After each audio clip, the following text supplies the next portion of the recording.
Hey, ladies. Hope everybody is doing well today. It's a little bit of an impromptu live. As you are coming in, or if you're listening to the replay, please hit the like button. Please subscribe to the channel. And for all of my ladies listening to the replay, if you would please put replay in the comment section. That way, the YouTube algorithms can know that you like the content that you're getting today. So, all right. There was some research that was done that talked about the fact that money can buy you happiness. And I want to talk a little bit about the research. So, first of all, I would say, yeah, we know money buys happiness, right? Um, there's a plateau with regards to the amount of money that you need. But the second part that I really want to share with you is the four types of money that you need in order to truly be happy, because I don't see people really going into that. So again, like the button, like hit the like button, subscribe to the channel. And if you're not on our email list, you want to be on our email list, bwmakingmoney.com. We send out exclusive content. You do not have to pay for it. We do not have Patreon on this channel or anything like that. But you are able to um, get on our email list and get that exclusive content at bwmakingmoney.com. Hey, D'Ambrosia, tuning in from work. This non-break commercial needs to hurry up so I can listen. Okay. Well, glad to have you. All right. So, turns out again that money does buy happiness. They needed a research study to prove it, but let's see a little bit about what they're talking about here.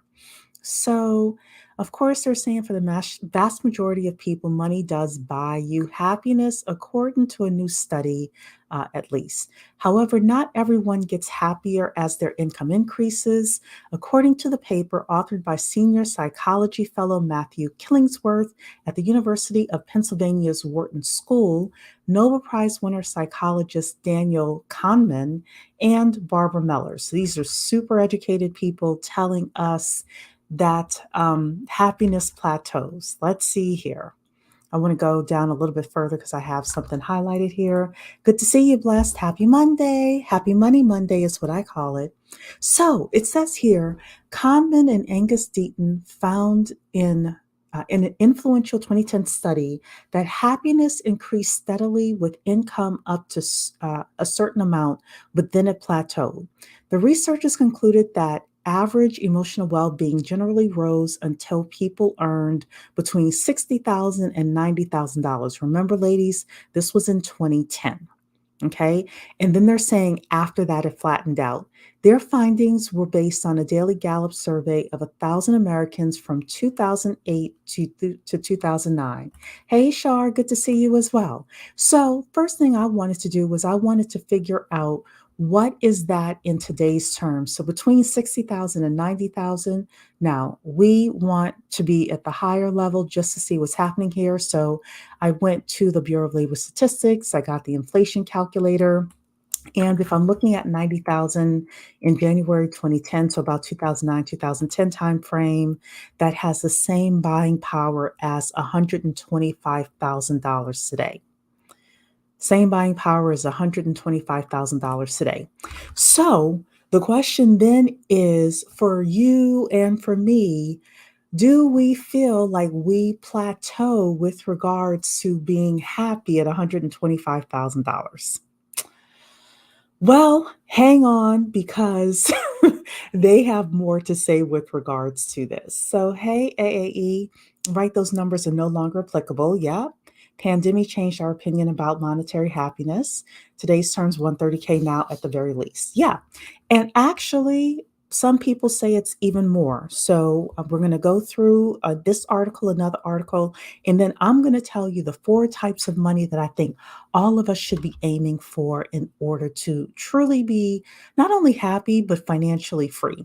Because when we are free, when we have mental freedom, physical freedom, financial freedom, that I believe is when we're the most happiness. But we need really four types of income and not just one. So I'm going to come back and share those with you. But let's continue reading the article here.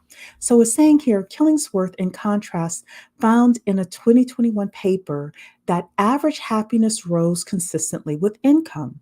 In other words, he found no happiness plateau, contradicting Kahneman's research.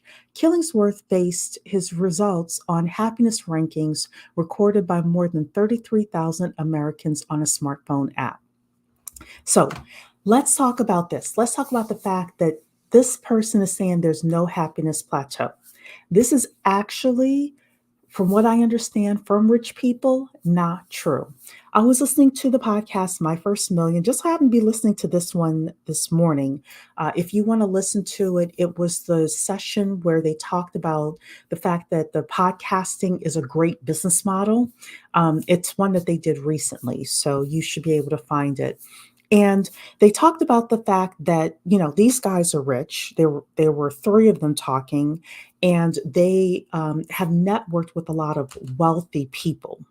And what they said was that um, a lot of the wealthier people that they connected with and had dinner with or spent time with, a lot of them were miserable.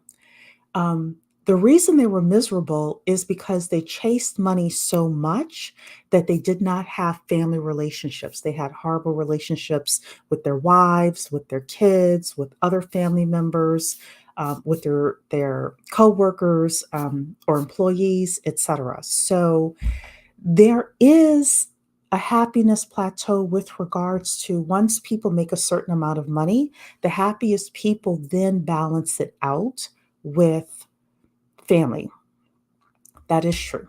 So, yeah, 2010 was the last Great Recession. Yes, it was. So, let's keep listening or reading, sorry, here. In a reanalysis of the data from the two previous studies, so remember the study from 2010 and the study now, these three came together and wrote that they found the plateau existed only among 15 to 20 people who were the least happy. So basically, that initial study that they did found that 80% of people don't have that plateau. 15%, sorry, 80% of people are unhappy basically no matter what. Like, no amount of money is going to make them happy. 80% of people, the more money they had, the happier they would be. And that actually makes sense to me, as long as you're a happy person otherwise. So I didn't have anything else highlighted here. I want to come to the second study here because they brought up another number, and you all, ladies, tell me what you think. So again, they're referring to the same study here, talking about happiness.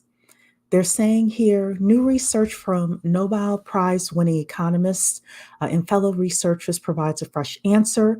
Money does appear to boost happiness, at least for most people, up to earning $500,000 per year.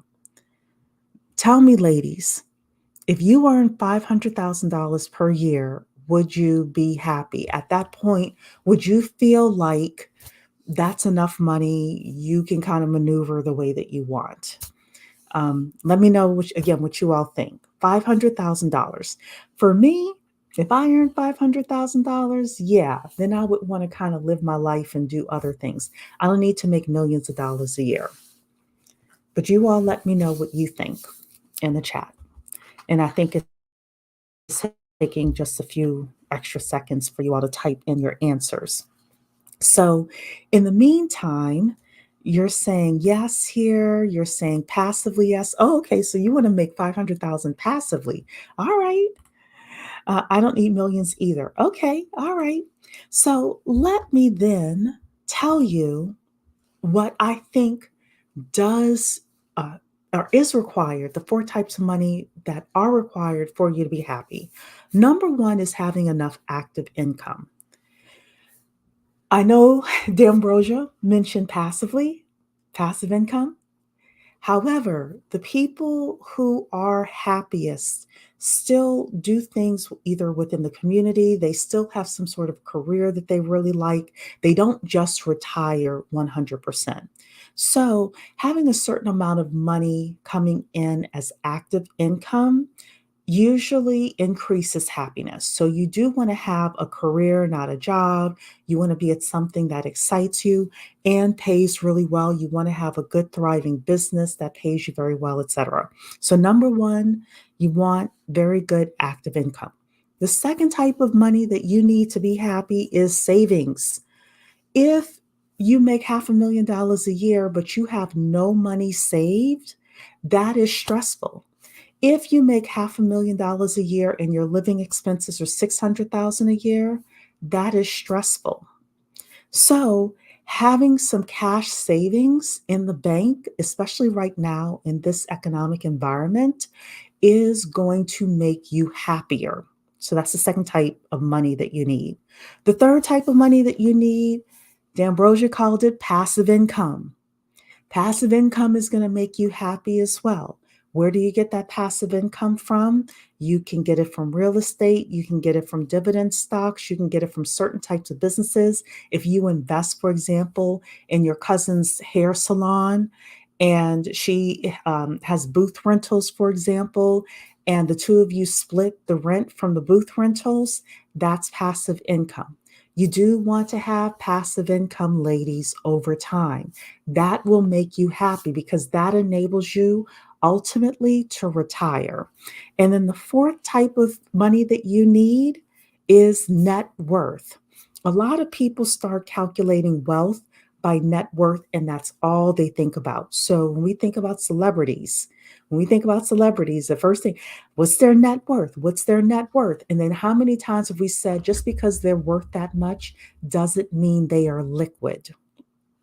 You want to, for type of money, also think about the net worth that you have as well, ladies. And having, keeping score with regards to these four types of money, your active income, your passive income, your cash savings, and your net worth is kind of like keeping up with your health. It's kind of like knowing your cholesterol number, your blood pressure number, your weight, etc. If you keep up with those four numbers, then overall you will have a good financial picture. So the Ambrosia is saying here, I do want active income because I like having some type of work before a certain amount, but I know most of my money I want to generate to come passively. I absolutely agree with you, D'Ambrosia. Absolutely agree with you. And there are a lot of us, based on the type of work that we do, we can work to our 60s, 70s, 80s, even 90s. The kind of job that I have today, I work from home. I have a very peaceful setting with my boss and the team that I work for. If they ever decide to get rid of me, I can always offer my services to other people, as a subcontractor or as a salesperson, etc. So we are also picking the types of careers where we can work even 10, 15 hours a week active. And then the rest of the time, we could do other things with our time. We can volunteer, we can participate in things for our kids and our grandkids, et cetera, et cetera. But imagine if you only have active income and not passive income, then you're stuck making active income all the time. So, again, the four types of income, ladies, the four types of money, sorry, we're going to need to be happy, and we need all four. We need active income, we need passive income, we need cash and savings, and we need to also have a healthy net worth. So I want to encourage you to think about that as you are navigating your financial life.